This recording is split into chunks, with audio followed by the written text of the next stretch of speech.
Mafia Mukhtar Ansari की मौत के बाद लगातार अफजाल अंसारी योगी सरकार पर हमलावर दिख रहे थे, लेकिन योगी सरकार के एक के बाद एक फरमान जारी करने से अफजाल अब तक चुप बैठे हुए थे। इधर योगी सरकार ने वक्फ बोर्ड के खिलाफ आवाज उठाई तो उधर अफजाल अंसारी ने भी योगी को जवाब देने के लिए अपने कदम आगे बढ़ा दिए। आखिर महाकुंभ को लेकर अफजाल अंसारी ने योगी के संदर्भ में क्या बयान दिया? अफजाल अंसारी को योगी की बातें अब इतनी ज्यादा क्यों अखर रही हैं? कहीं ऐसा तो नहीं कि अब अफजाल अंसारी वक्फ बोर्ड के बहाने योगी सरकार को घेरने की तैयारियों में है? अब क्या होगा योगी सरकार का अफजाल को अगला जवाब? ये कुछ ऐसे सवाल है जिनका जवाब अपनी आज की इस रिपोर्ट में हम आपको दिखाएंगे भी और बताएंगे भी। दरअसल योगी के वक्फ बोर्ड को सुधरने की नसीहत देने वाले बयान के बाद अब सांसद अफजाल अंसारी का बयान आया है। सपा सांसद ने कहा कि 85% आम जन इस सारे करतूत से उनका समर्थन नहीं करता है। तंत्र की गुलामी की मानसिकता है और वो गुलामी स्वीकार कर चुका है। देश में कानून का राज है, लेकिन जो सत्ता में बैठा है वो कानून नहीं चलाएगा तो हमारे संविधान का अपमान है। जितने दिन पावर में है उतने दिन मनमानी कर ले, देश की जनता माफ नहीं करने वाली है।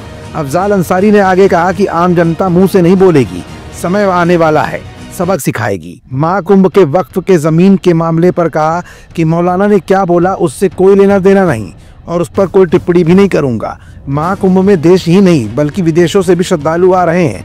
ये सम्मानित और धार्मिक आयोजन है।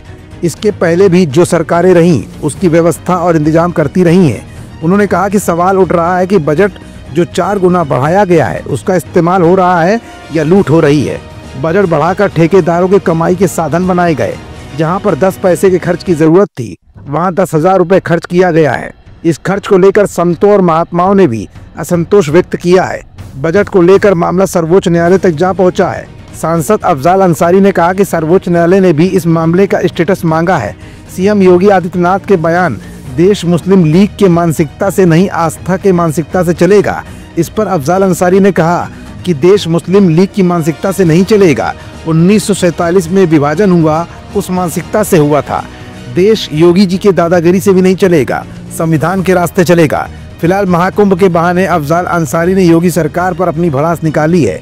अब देखना यह है कि महाकुंभ के बाद योगी सरकार अफजाल अंसारी के इस बयान का क्या अगला जवाब देती है।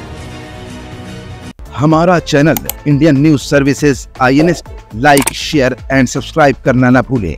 बेल आइकन पर बटन दबाएं और देखें लेटेस्ट खबरें INS पर। INS, हर भारतीय की आवाज।